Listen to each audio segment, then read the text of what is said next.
Então a gente tem que tomar muito cuidado com ideias ou soluções simplistas para problemas complexos.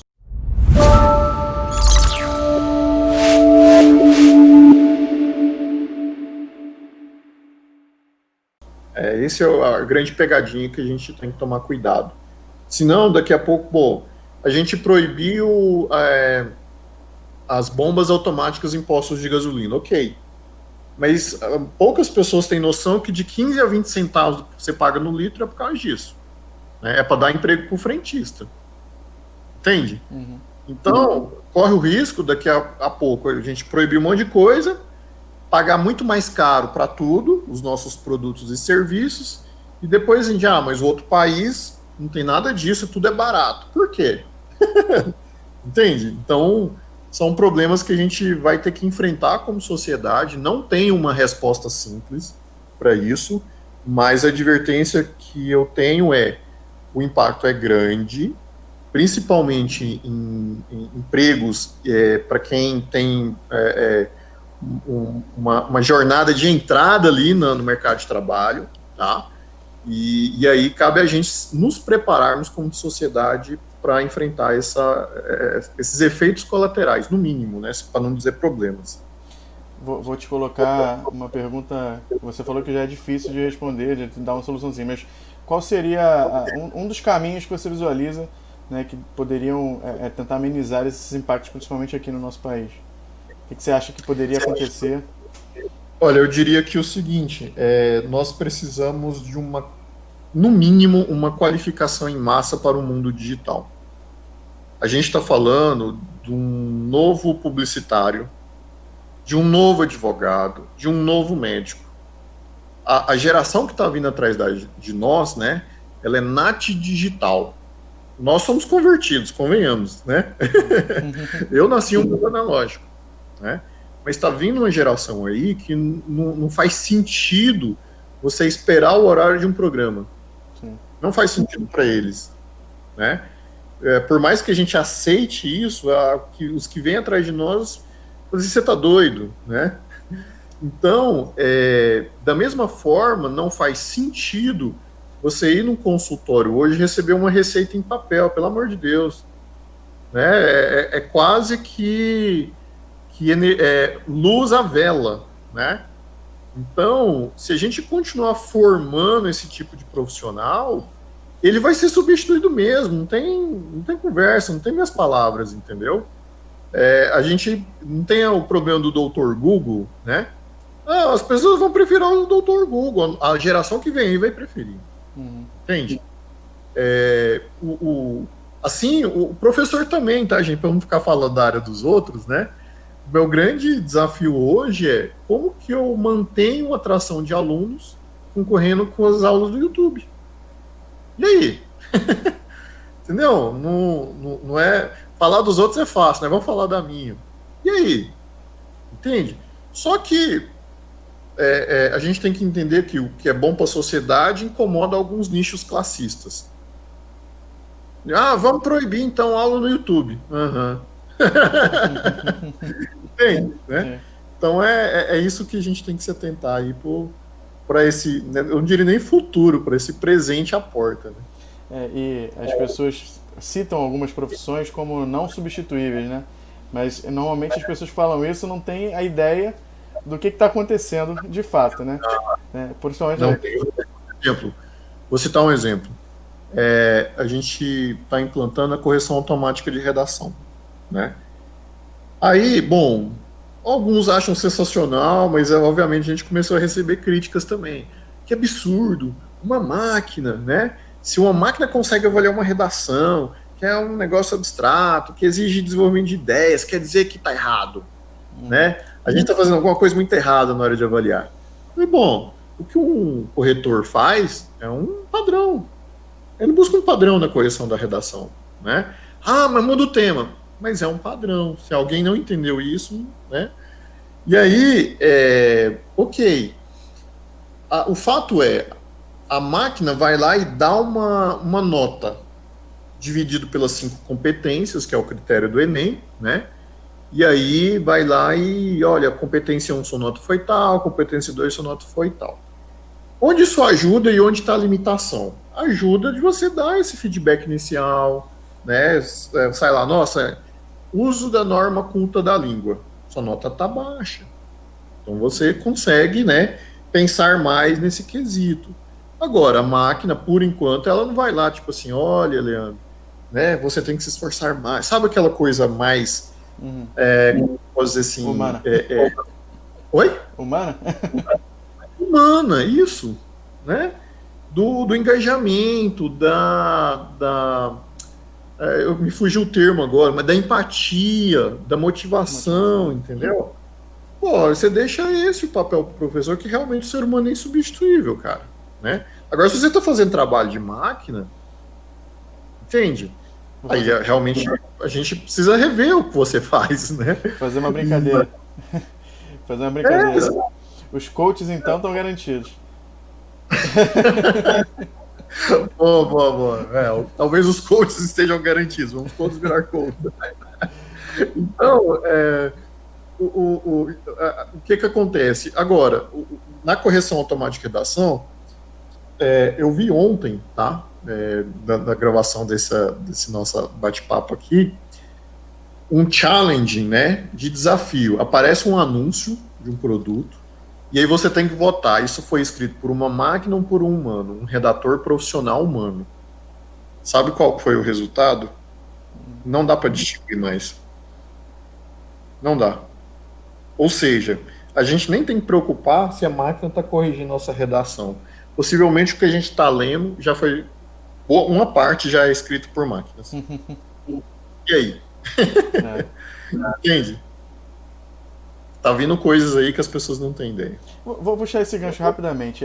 Porque assim, a gente sabe, principalmente quem estuda um pouquinho de NLP, percebe a distância que a gente está ainda entre a interpretação do português e do inglês. Né? Você vê que para o inglês o negócio está super avançado, né? A gente consegue. Você acha que ainda está muito distante isso? A gente já está chegando perto? Porque você já também está desenvolvendo esse trabalho aí de redação. Como é que tá? Tá, acaba que, assim, como a capacidade de investimento, né, principalmente na América do Norte, é muito mais alta, as coisas acontecem primeiro lá. E aí, por exemplo, vou dar um exemplo. Visão computacional, né, que é fazer padrões em imagens, reconhecer objeto, né, classificar objeto. Uma imagem é a mesma na China, nos Estados Unidos, no Brasil, certo? Agora, quando você entra no campo da linguagem natural, você tem a barreira geográfica, né? Então, inclusive, esse tem sido um dos nossos grandes esforços aí, em fazer pesquisas para português brasileiro, desenvolver produtos para empresas brasileiras, para a gente não ficar à mercê e criar uma nova dependência tecnológica, né? Então, o próprio trabalho do Fred, mesmo que você já entrevistou aqui, né, é um exemplo disso. Fora das big techs, você não tem quase nada, das multinacionais. Sim. E aí é onde vem a dependência, né? A dependência de um país para outro. Você fica realmente à mercê, né? Então, isso é uma das grandes nossas missões, porque a barreira geográfica, ela impõe essas limitações e esse problema aí que a gente tem que se atentar. Beleza. Eu ia te perguntar, antes da gente começar a falar dos projetos, dar um overview rápido dos seus projetos. Antes disso, só para fechar esse tema mais genérico, né? Quais são as suas expectativas, assim, as próximas tecnologias, né? O que você acha que vai sair, que você acredita que estarão em mais destaque em breve? Olha, boa pergunta. Apesar das pessoas falarem muito de inteligência artificial, se você conseguir fazer essa associação do mundo digital com IA, você vai entender que, na prática, a grande locomotiva é a digitalização. Sim. Ok? E aí, você tem as tecnologias que são orbitais a ela, né? Inteligência artificial é uma delas, que acaba usufruindo, assim, daquela aplicação final, que é mais cativante, que é mais legal, mas internet das coisas é outro ponto extremamente importante nesse processo, tá bom? E eu diria que fora da tecnologia, para dar um palpite aqui, né, não tão enviesado para a tecnologia da informação, eu diria que a tecnologia de CRISP, que é de edição genética, é uma das coisas que realmente que eu li recentemente que é fantástico, eu tenho acompanhado, que eu acho que tem um poder revolucionário de longo prazo muito intenso, que as pessoas também talvez não tenham muita clareza sobre isso, tá? Você vai conseguir desenvolver remédios mais eficazes, vacinas mais eficazes, tratar doenças de uma forma mais eficaz, inclusive o próprio processo de envelhecimento do corpo humano. Então eu apontaria mais essa daí desse grande bolo, tá? Sobre coisas que podem literalmente mudar o mundo como nós o conhecemos. Legal.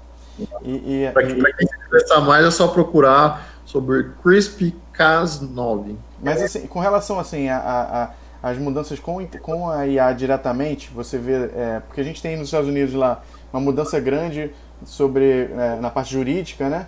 Está acontecendo agora, na parte médica. Você vê algum outro setor que também você acha que vai ter uma mudança mais próxima? É só a gente pensar assim na penetração da digitalização, tá? E aí existem coisas que podem ser empurradas de fora para dentro, coisas que são construídas e germinadas internamente. Mas eu vou dar um exemplo, né, dos meios de comunicação. Eles demoraram muito a se digitalizar, a entender a mudança do perfil do consumidor, né? E aí o que aconteceu? Foi um setor que foi meio atropelado. Por quê? Porque a notícia envelhece rápido, né? As informações trafegam numa velocidade muito alta, né? E aí o nosso jornal ele ainda é conceito de capa. Ele é a escolha do editor, ele não é um sistema inteligente entregando o que é mais personalizado para o Anderson. Entende? Sim. Então é um exemplo de que as empresas locais demoraram a entender a mudança e aí o atropelamento, entre aspas, veio de fora, né? Então é um exemplo. Eu diria que aqui no Brasil o agronegócio é a grande bola da vez, tá? Porque é um setor muito rico e muito competitivo. Então, quando você consegue inserir inovação, o efeito cascata é muito forte, né? E eu diria, se eu pudesse apostar, né, eu apostaria definitivamente no agronegócio, apesar de lá ter uma barreira de digitalização muito alta por causa da esparsidade geográfica, da falta de conectividade, né? Mas a partir do momento que os primeiros cases de sucesso acontecerem e repercutirem, aí é uma questão de tipo assim, o fulano ganhou com isso, então eu também coloco, né? Então eu diria que é a grande bola da vez. Beleza. Vamos falar dos projetos, assim, se você puder falar um pouquinho de alguns projetos mais destaque pra gente?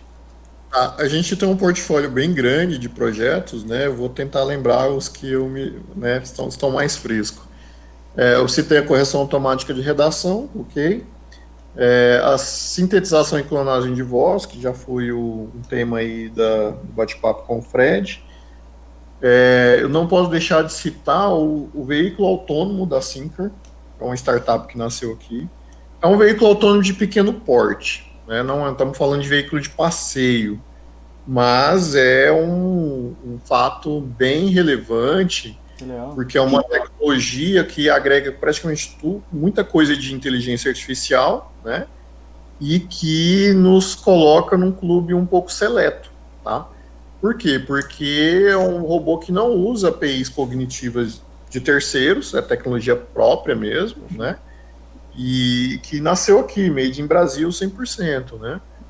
O hardware a gente compra peças fora, a eletrônica do Brasil é quase inexistente, né?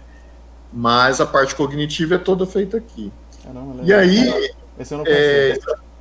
Esse é um projeto que está na mídia, não tem, eu posso comentar sobre esses aspectos, mas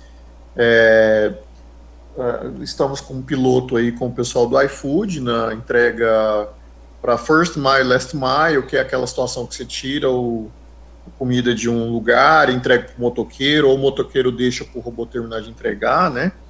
E é um dos projetos que eu acho mais fantástico, né? Que foram feitos aí nos últimos anos. Deixa eu pensar num outro projeto aqui. Podemos citar também um projeto que a gente fez de detecção de depressão pela voz, muito interessante também. Tá? Podemos citar a predição de complicações de pacientes diabéticos. A gente até ganhou um prêmio da Johnson Johnson no ano passado com isso, um prêmio da América Latina. A gente consegue estimar com 6, 8 meses de antecedência quem vai ter eventos adversos como parada cardíaca, hemodiálise, e aí você tem uma possibilidade de tentar reverter essa tendência no paciente. Né? Eu acho um trabalho espetacular. Né? É uma tese de doutorado e é um produto, monitora milhões de pessoas no Brasil hoje. Também, deixa eu citar mais alguma coisa aqui. A gente tem também um assistente, um chatbot muito competitivo, que é o Mr. Turing. Tá? Ele é uma tecnologia que a gente foi pioneiro, assim, enquanto as Big Techs estavam aí falando de chatbots, você tem que ficar cadastrando perguntas, o Mr. Turing nunca precisou de cadastrar pergunta. Né? Isso há 3 anos atrás, pra vocês terem ideia. E, de novo, tecnologia feita aqui no Brasil. Né?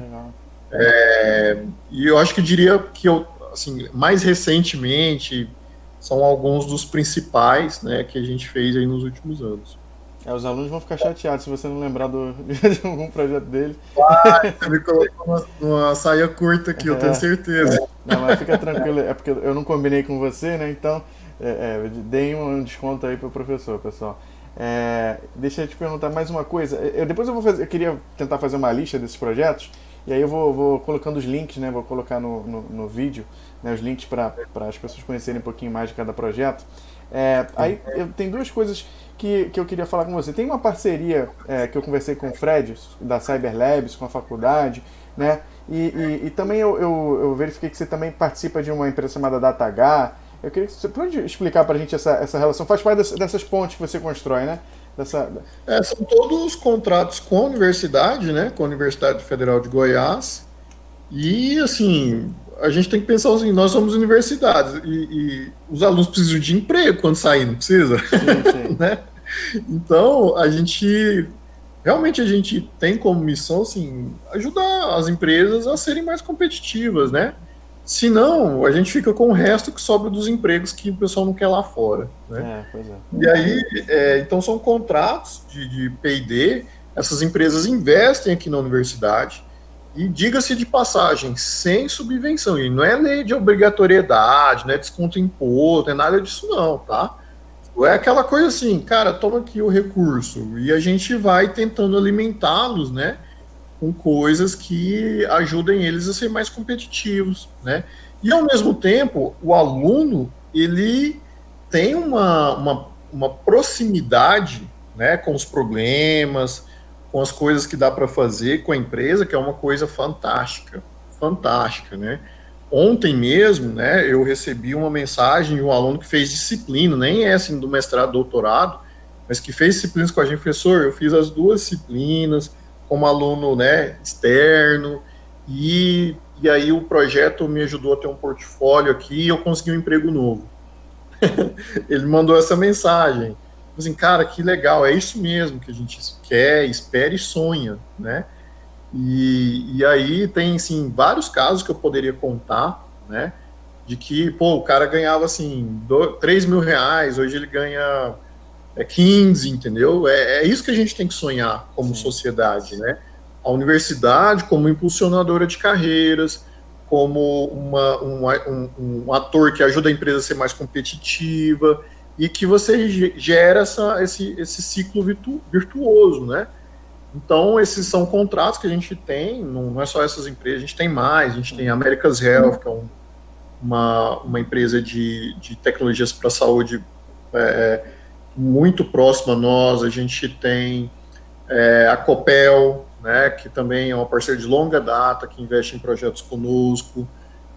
Então a gente tem, de novo, você vai me fazer esquecer nomes aqui, mas são essas pontes que a gente tem que visualizar e aí por meio desses contratos, né, é que você tem esse tipo de ganho, né, trazer recursos para a universidade, pagar uma bolsa decente para o aluno, tá?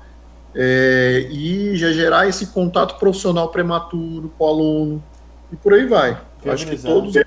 todos. Viabilizar uma transformação, né? Que você, construindo isso, você viabiliza a transformação não só na vida do aluno, né? Na vida, mas também como nos produtos, né? Com os produtos que você cria. E Gente, para fechar, eu quero muito futuramente poder te convidar novamente para falar de outros assuntos, entrar no detalhe dos projetos, mas esse é um papo que a gente fez mais genérico, mais geral. Né? Eu queria que você, para fechar, né, como última pergunta, o que você diria, né, como você orientaria uma pessoa que quer entrar nesse mercado para ela poder se preparar para esse futuro que está chegando? excelente pergunta. Eu vou dar, inclusive, um testemunho pessoal, tá? Para responder essa pergunta. Gente, eu nasci muito pobre, né? Eu estava até na hora do almoço aqui contando para a pessoa que estava fazendo o almoço de como eu comi fígado o suficiente para uma vida inteira, Cara, que era barato. sim. Mas é enjoativo, eu sei, mas é o que dava, o que a gente não fazer. E a educação, ela foi de fato a grande transformadora e a que me causou minha ascendência, subir o degrau social, tá? A ponto de hoje eu ser professor por opção, né? E não é segredo para ninguém. Eu, sei lá, nos últimos 3 anos eu devo ter recebido umas 6 propostas só para mudar de país, inclusive com luvas que vocês não acreditariam, tá? Parecendo aquelas luvas de jogador de futebol. Mas o fato é que, por questões ponderando outras coisas, eu ainda estou aqui, né? Até por me sentir muito motivado em ver isso acontecendo com os alunos, eles conseguirem coisas melhores, empregos melhores, que dão uma melhor remuneração. Isso é uma coisa que realmente é bem gratificante.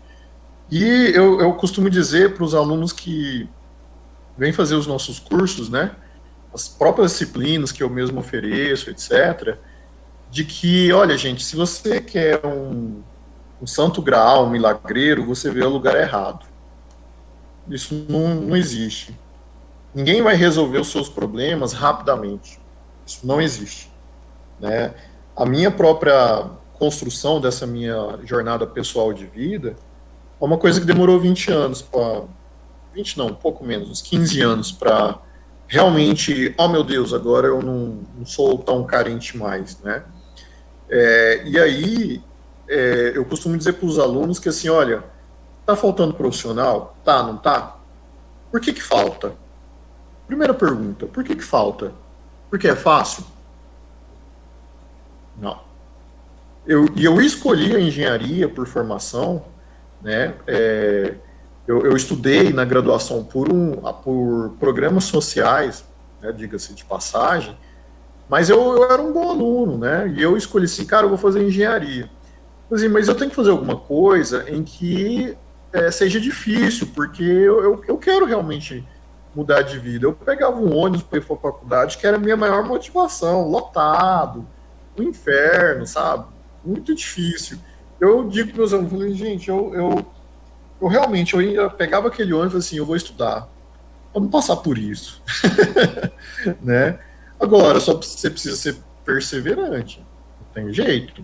A gente não, mesmo com todo, né, todos esses instrumentos que é legal, a gente não vai conseguir resolver os problemas das vidas das pessoas rapidamente. Isso não existe, né? Então, primeiro, assim, ter a noção que existe uma jornada, ela não é simples, ela é complexa e ela exige uma dedicação, e é uma dedicação que você precisa de uma motivação não de um fim de semana, não de um conjunto de finais de semana, mas uma construção aí de alguns anos, no mínimo. Estamos falando na escala de anos, não é de meses, não é de semanas, não é de dias. E aqui no Brasil a gente tem um péssimo hábito de. Muitas pessoas me perguntam: por que você não abre uma especialização, Anderson? Porque eu sei como é que funciona a cabeça das pessoas. Ainda estamos, infelizmente, numa lógica de eu estou pagando, a obrigação é minha que você aprenda. Então, eu não aceito esse tipo de. Porque eu acho que isso não é possível, entendeu? Então, eu prefiro continuar, porque na especialização, mesmo na universidade, o curso é pago, mesmo na universidade pública. Mas eu prefiro selecionar pessoas que estão dispostas a pagar o preço para a gente fazer coisas boas e relevantes. Entende? Essa é a minha opinião pessoal sobre isso. E então, saiba que é difícil sim. É custoso, é trabalhoso, exige entrega e motivação. Se não, acho muito difícil. Ok? A gente tem que parar com essa cabeça de... eu diria que aqui no Brasil é um dos países que a lógica de pirâmide financeira é a que mais dá certo. Né? Porque é o sonho do dinheiro fácil. Né? Então, a gente tem que amadurecer um pouco mais sobre isso e entender que existem o que você planta e a gente tem que entender que essa lógica da esperteza tem que ficar para trás. Não é possível que até hoje a gente tenha essa cultura. É um orgulho a gente ainda manter, né, uma pessoa do seu porte, né, com todo o seu conhecimento no Brasil, porque a gente sabe, né, mas você está resistindo, continue assim. Né, eu não escondo de ninguém. Eu tenho frequentemente eu penso, puta, se eu tivesse, né? Não, resista, porque eu tenho certeza que os seus alunos vão te agradecer pro resto da vida. Isso não tem preço, né? Muito obrigado, professor. Imagina, obrigado a vocês e obrigado a todos que estiveram nos assistindo aí.